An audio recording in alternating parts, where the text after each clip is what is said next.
Hello friends, स्वागत है आप सभी का आपके अपने YouTube channel Rajasthan education hub में। और ये वीडियो स्पेशल रहेगी स्कूल व्याख्याता 2024 के ज्योग्राफी के स्टूडेंट्स के लिए, क्योंकि हमने भौतिक भूगोल जो है उसका रिवीजन स्टार्ट कर दिया था। और आज का जो हमारा टॉपिक है वो रहेगा पृथ्वी की आंतरिक संरचना। बहुत ही इंपॉर्टेंट वीडियो है, तो ध्यान से देखिएगा और वीडियो पसंद आने पे लाइक, शेयर और सब्सक्राइब जरूर कीजिएगा। तो देखिए, पृथ्वी की आंतरिक संरचना जो है इसको हम जैसे कैसे जानेंगे कि पृथ्वी की जो आंतरिक संरचना है ये कैसी है। तो इसके बारे में जानने के जो स्रोत हैं उसमें उसको दो भागों में बांटा गया है। पहला है प्राकृतिक स्रोत, दूसरा है अप्राकृतिक स्रोत। तो यहाँ से भी क्वेश्चन सीधे सीधे आ जाते हैं कि निम्नलिखित में से कौन सा पृथ्वी का आंतरिक स्रोत जो है नहीं है या है। तो हमें बहुत अच्छे से पता होना चाहिए कि प्राकृतिक स्रोत में आते हैं ज्वालामुखी, भूकंपीय तरंगे और उल्कापिंड।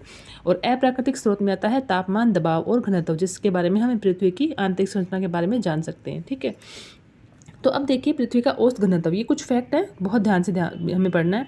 पृथ्वी का औसत घनत्व कितना है, तो 5.517 ग्राम सेंटीमीटर की स्क्वायर सॉरी। और भूकंपीय जो तरंगों का मापन किसके द्वारा किया जाता है, तो ये किया जाता है सिस्मोग्राफ के द्वारा। और भूकंपीय तरंगों का तीव्रता का अंकन किसके द्वारा किया जाता है, तो ये किया जाता है रिएक्टर स्केल। देखिए यहाँ पे बहुत बड़ी कन्फ्यूजन हो जाती है कि जब तीव्रता पूछते हैं ना, तब उसका आंसर रिएक्टर स्केल आना चाहिए। सिस्मोग्राफ के बारे में हमें सिर्फ भूकंपीय तरंगों का मापन करते हैं।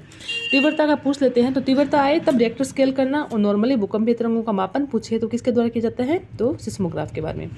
अब देखिए दो और टर्म आ गई, भूकंपीय मूल क्या होता है और भूकंपीय केंद्र क्या होता है। यहाँ से सीधे सीधे बेसिक क्वेश्चन आते हैं ये कि मूल किसे कहते हैं। भूकंपीय मूल को इंग्लिश में कहते हैं फोकस, और भूकंपीय केंद्र को इंग्लिश में कहते हैं एपिसेंटर या अधिकेंद्र।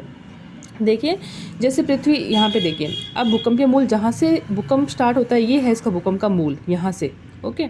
और जो भूकंप का केंद्र कहाँ पे होता है, तो केंद्र हमेशा धरातल के ऊपर होता है, एपिसेंटर धरातल के ऊपर होता है, फोकस वहाँ से होगा जहाँ से भूकंप स्टार्ट होता है, राइट। तो इन चीज़ों का भी ध्यान रखना कि भूकंपीय मूल जो होता है ये धरातल के अंदर होता है, उद्गम जो केंद्र जो होता है, और भूकंपीय जो केंद्र जो होता है, एपिसेंटर जो होता है, ये धरातल के ऊपर होता है। अब देखिए भूकंपीय तरंगों के बारे में बात करते हैं कि भूकंपीय तरंगे जो हैं मुख्यतः इनको दो भागों में बांटा गया है। बॉडी वेव होता है, दूसरा होता है सरफेस वेव। तो पहले हम बॉडी वेव के बारे में अध्ययन करेंगे कि बॉडी वेव जो होता है इसको भूगर्भिक तरंगे भी कहते हैं, काया तरंगे भी कहते हैं। तो बॉडी वेव जो होती है ना ये आंतरिक भाग में चलती है पृथ्वी के, ओके। तो इसको बॉडी वेव को भी दो भागों में बांट दिया गया है, प्राइमरी और सेकेंडरी। यहाँ से भी क्वेश्चन सीधे सीधे आते हैं कि निम्नलिखित में से ऐसी कौन कौन सी तरंगे हैं जो ठोस, द्रव और गैस में चलती है, या ऐसी कौन सी तरंगे होती हैं, कौन सी प्रकार है जो सिर्फ ठोस में चलती है। तो इस तरह के क्वेश्चन बहुत आते हैं, या रफ्तार पूछ लेते हैं यहाँ इनकी, या अनुदैर्ध्य कौन सी होती है, अनुप्रस्थ कौन सी होती है, इस तरह के यहाँ पे बेसिक क्वेश्चन बन जाते हैं। तो प्राइमरी में के बारे में यदि हम बात करते हैं तो सबसे पहले कौन सी निकलती है, तो प्राइमरी ये तीनों प्रकार में चल जाती है। तीन कौन से प्रकार, तो ठोस में भी चलती है, द्रव में भी और गैस में भी। स्पीड जो होती है इसकी सबसे तेज होती है, ध्वनि के रफ्तार से चलती है। और ये अनुदैर्ध्य तरंग है, यानी कि इसका चलने का जो है ये ऐसे चलती है, अनुदैर्ध्य चलती है ये। रफ्तार पूछ लेते हैं इसकी, तो 6 से 13 किलोमीटर प्रति सेकंड जो होती है इसकी सामान्य रफ्तार जो होती है। संपीड़न, प्रसारण, फैलाव और संकुचन होता है। अब देखिए इसकी जो रफ्तार है, अब पी तरंग की रफ्तार जो होगी औसत कितनी है, तो औसत जो इसकी रफ्तार होती है वो होती है 7 से 8 किलोमीटर प्रति सेकंड। ध्यान रखिएगा ना, कम से कम या निम्न गति होती है 4 किलोमीटर और अधिकतम इसकी हो जाती है 14 किलोमीटर। ठीक है, पी का मार्ग कैसा होता है, पी का मार्ग जो कोर की ओर तो होता है उत्तलाकार और धरातल की ओर होता है अवतलाकार, ये भी ध्यान रखना। और एस का जो कोर होता है इसका अपोजिट होगा, एस का कोर कैसा होगा, कोर की ओर अवतलाकार होता है और धरातल की ओर उत्तलाकार होता है। ये भी आपने ध्यान रखना, ये बहुत कंफ्यूज करते हैं, सीधा सीधा क्वेश्चन यहाँ से आ जाता है।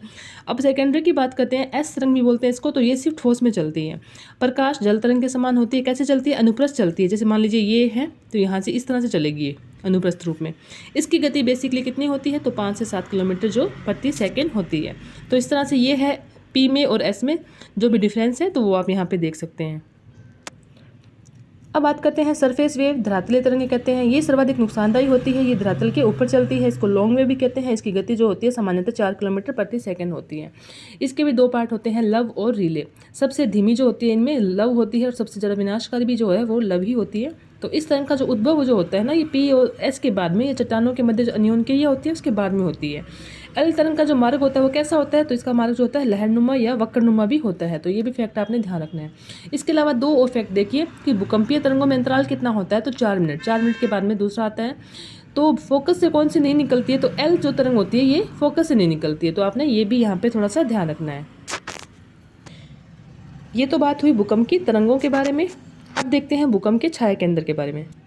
भूकंपीय छाया केंद्र। तो भूकंपीय छाया केंद्र किसे कहते हैं? सबसे पहले हम देखेंगे तो जहाँ भूकंप की तरंगें नहीं पहुँचती है ना, वहाँ उसको बोलते हैं भूकंपीय छाया केंद्र। अब देखिए हम किसके बारे में पढ़ेंगे पहले, तो पहले हम पढ़ रहे हैं एस तरंग के बारे में, नहीं पी तरंग के बारे में बात करेंगे। तो पी तरंग क्या होती है? आपको पता है कि तीनों में चल सकती है, ठोस में, द्रव में, सब में ना।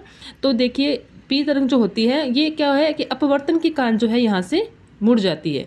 तो ये इसका भाग थोड़ा सा रह जाता है, बाकी ये तीनों में से निकल सकती है। तो ये हमने देखा कि तीनों भाग में से निकली है ना, लेकिन यहाँ पे आके अपवर्तन के कारण ये थोड़ा सा मुड़ जाती है। तो इसका जो पी तरंग का जो छाया क्षेत्र होता है वो कितना है? तो 105 डिग्री से लेके 145 डिग्री के बीच का जो भाग आता है ये आ जाता है पी तरंग का छाया क्षेत्र। और इसी तरह से एस वेव की बात करें तो एस वेव का तो बहुत आसान है कि ये तरल में से नहीं निकलती है, तो यहाँ से अपने आप ही ये मुड़ जाती है। तो 105 से लेके नीचे का जितना 40% भाग है ये सारा ही एस तरंग का जो है छाया क्षेत्र है। और ये क्वेश्चन आता है कि सबसे बड़ा छाया क्षेत्र किसका है? तो बड़ा छाया क्षेत्र जो होता है वो हमेशा एस वेव का होता है, क्योंकि एस वेव सिर्फ ठोस भाग से गुजरती है। और क्रोड जो होता है, क्रोड कैसा होता है? क्रोड होता है तरल, इसलिए इसमें से नहीं गुजरती है, इसलिए एस का जो छाया क्षेत्र है वो बड़ा होता है। तो भूकंपीय छाया क्षेत्र में से कोई भी तरंग नहीं गुजरती है, ये वाला भाग है, यहाँ से कोई भी तरंग नहीं गुजरेगी। और इसका जो ऑरेंज वाला जो मैंने भाग बनाया है, यहाँ से कोई भी तरंग जो है नहीं गुजरेगी। और सबसे बड़ा भूकंपीय छाया क्षेत्र पूछा जाए तो किसका कहेंगे? तो ये होगा एस का। अब बात करते हैं पृथ्वी के आंतरिक संरचना को और 3 भागों में बांटा गया है। किसके आधार पे? आधार क्या रखा? आधार रखा भूगर्भीय भूकंपीय तरंगों के बारे में। तो ये चित्र जो है आपको कैसे समझ में आएगा? देखिए कि किस तरह से होता है, क्रस्ट होता है, मेंटल होता है और क्रोड होता है। मुख्यतः 3 भागों में बांटा गया है। तो क्रस्ट को भी हमने 2 भागों में बांटा, मेंटल को भी 2 भागों में बांटा और क्रोड को भी हमने 2 भागों में बांटा। तो इनकी जो किलोमीटर में जो है ऊंचाई वगैरह जो भी है आपने वो देख सकते हैं कि ऊपरी क्रस्ट कहाँ से कहाँ तक होता है। तो 25 से लेकर 30 किलोमीटर का जो भाग होता है वो ऊपरी क्रस्ट होता है। निचली क्रस्ट का होता है 30 से 35 किलोमीटर तक। ऊपरी मेंटल होती है 35 से 700 किलोमीटर के बीच में, निचली मेंटल होती है 700 से 2900 के बीच में। और 2900 के बाद का जो नीचे का जो भाग होता है वो सारा आ जाता है क्रोड में। इसको याद करने का एक ट्रिक भी है, वो मैं आपको बताऊंगी कि इन दोनों को अलग कौन करता है, कि ऊपरी क्रस्ट और निचले क्रस्ट को अलग कौन करता है, ऊपरी मेंटल और निचली क्रस्ट या ऊपरी मेंटल को अलग कौन करता है। इसको याद करने की एक ट्रिक है, वो आपको लास्ट में बताऊंगी मैं। तो थोड़ा सा इसका बेसिकली पढ़ लेते हैं। इसकी ट्रिक का नाम वैसे लिख रखा है मैंने यहाँ पे, कमरगुल है। तो देखिए ऊपरी क्रस्ट जो है, ऊपरी क्रस्ट में क्या है? महाद्वीप ग्रेनाइट। निचली क्रस्ट में क्या होता है? महासागर होते हैं और बेसाल्ट होते हैं। यहाँ पे ग्रेनाइट चट्टानें पाई जाती है, यहाँ पे बेसाल्ट चट्टानें पाई जाती है, राइट। तो ऊपरी क्रस्ट और निचली क्रस्ट को अलग कौन करता है? तो ये करता है कोर्नाड, है ना। तो अब देखिए निचली क्रस्ट और ऊपरी मेंटल को अलग कौन करता है? तो मोह असंबंधता। तो ये देखो कै भी कै से कोर्नाड का कै आ गया और मोह असंबंधता का मैं आ गया। अब देखिए मोह असंबंधता, इसके बारे में बात करते हैं। ऊपरी मेंटल बहुत इंपॉर्टेंट है। ये 3500 से लेके 700 किलोमीटर के बीच में है। इस यहाँ से स्थल भाग है। लिथोस्फेयर जो होता है वो यहाँ से 35 से 700 किलोमीटर के बीच में माना जाता है, जिसकी मोटाई होती है 200 किलोमीटर। और प्लेटो में इसकी मोटाई होती है 100 किलोमीटर। और लिथोस्फेयर का ये भी पूछ सकते हैं कि किससे बना होता है? तो क्रस्ट और ऊपरी मेंटल से, निचला क्रस्ट और ऊपरी मेंटल से मिलकर लिथोस्फेयर बनता है। भूकंप कहाँ आते हैं? तो क्रस्ट में ही आते हैं, और फोकस का केंद्र जो होता है वो क्रस्ट ही होता है। तो अब देखिए ऊपरी मेंटल और निचली मेंटल को अलग कौन करता है? तो ये करता है रैपिटिसीमा। इसी तरह से निचली मेंटल और ऊपरी क्रोड को अलग कौन करता है? तो ये करता है मेंटल। और इसी तरह से ऊपरी करोड़ और निचली करोड़ को कौन करता है? तो ये करता है लेमान। तो इनको याद करने का जो ट्रिक है वो मैं आपको लास्ट में बताऊंगी इस वीडियो के, जहाँ पे आपको अच्छे से और भी अच्छे से ये चीज़ समझ में आ जाएगी कि 700 किलोमीटर में रैपिटिसीमा पाई जाती है। अपर मेंटल का घनत्व पृथ्वी के, अब देखिए पृथ्वी का औसत घनत्व कितना है? तो 5.517। तो यही जो घनत्व है ना, ये अपर मेंटल का घनत्व भी सेम है। तो ये क्वेश्चन आता है कि पृथ्वी का जो औसत घनत्व किसके समान है? तो ऊपरी मेंटल के समान है। तो इस तरह से आप याद रखेंगे। अब देखिए पहले ये पढ़ लेते हैं क्रस्ट क्या है। तो क्रस्ट की मोटाई याद रखनी है। तो 0 से लेके 30 किलोमीटर का जो है औसत क्रस्ट की जो औसत मोटाई है। घनत्व कितना है? तो 2.7 से 3.3 ग्राम की स्क्वायर। आयतन कितना है? तो 0.5%। द्रव्यमान है इसका 0.2%। यहाँ पे कौन सी चट्टानें पाई जाती है? तो ग्रेनाइट और बेसाल्ट। ये अच्छे से याद कर लेना आप ना इनका कंपेयरिंग में।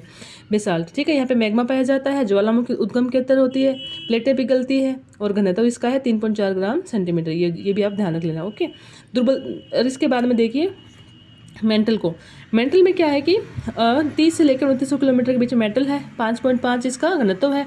आयतन इसका सर्वाधिक आयतन कितना है? 83%। यानी कि सर्वाधिक जो आयतन है क्रस्ट, मेंटल और क्रोड में सर्वाधिक किसका है? तो मेंटल का है। द्रव्यमान भी इसका सर्वाधिक है। तो कितना है? 67%। चट्टानें कौन सी पाई जाती है? इसमें पेरिडोटाइट पाई जाती है। अब देखिए दुर्बलता मंडल है। ये किसके बीच में था? मैंने पहले बताया था, ऊपरी मेंटल व लोअर क्रस्ट के बीच में पाया जाता है। इसलिए लिक्विड फॉर्म में होता है। दुर्बलता मंडल होता है, सॉरी ये इसका था कि दुर्बलता मंडल में क्या होता है कि मैग्मा पाया जाता है, ज्वालामुखी उद्गम केंद्र होते हैं, प्लेटें पिघलती है। और ये जो घनत्व है 3.4, ये किसका घनत्व है? तो ये है दुर्बलता मंडल का घनत्व। भूकंपीय तरंगों की गति कम होती है यहाँ पे और इसे निम्न गतिमंडल भी कहते हैं। अब देखिए आपको यहाँ पे पूरा समझ में आ जाएगा कि ऊपरी व निचली क्रस्ट, ये ट्रिक क्या थी? ट्रिक का नाम था कमरबंद। ट्रिक का नाम क्या है? कमरगुल है।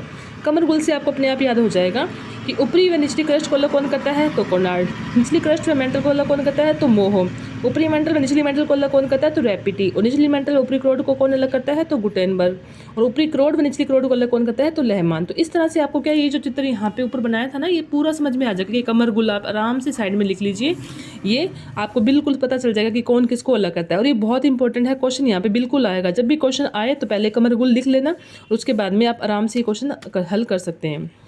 ठीक है, तो इसके बाद में क्रोड की यदि बात करते हैं तो 2900 किलोमीटर से 6378 किलोमीटर है इसकी मोटाई। और इसका जो घनत्व है ये है 11 से लेकर 13 ग्राम सेंटीमीटर। और आयतन कितना है इसका? 16%। द्रव्यमान है इसका 32%। क्रोड का भी दो भागों में बांटा हमने, आंतरिक क्रोड और ऊपरी क्रोड। 5150 से लेकर 6371 के बीच में होता है आंतरिक। और ऊपरी क्रोड कितना होता है? तो 2900 किलोमीटर से लेकर 5150 किलोमीटर के बीच में। क्रोड का अर्धव्यास कितना होता है? तो 3471 किलोमीटर। और सर्वाधिक मोटाई किसकी है? तो सर्वाधिक मोटाई जो होती है वो होती है क्रोड की। तो ये है बेसिक फैक्ट है, आपको सीधे सीधे रटने हैं इसको। इस चित्र में थोड़ी सी समस्या हो सकती है, तो आपका ये कमरगुल का वाला जो फॉर्मूला है इसके द्वारा आराम से आप याद कर सकते हैं। बाकी आपको सारे फैक्ट हैं अच्छे से आपको रटना है। तो प्लीज़ वीडियो पसंद आए तो लाइक शेयर सब्सक्राइब जरूर कीजिएगा। कल मिलते हैं एक नए टॉपिक के साथ, नहीं इसी को कंप्लीट करेंगे कल। Thank you.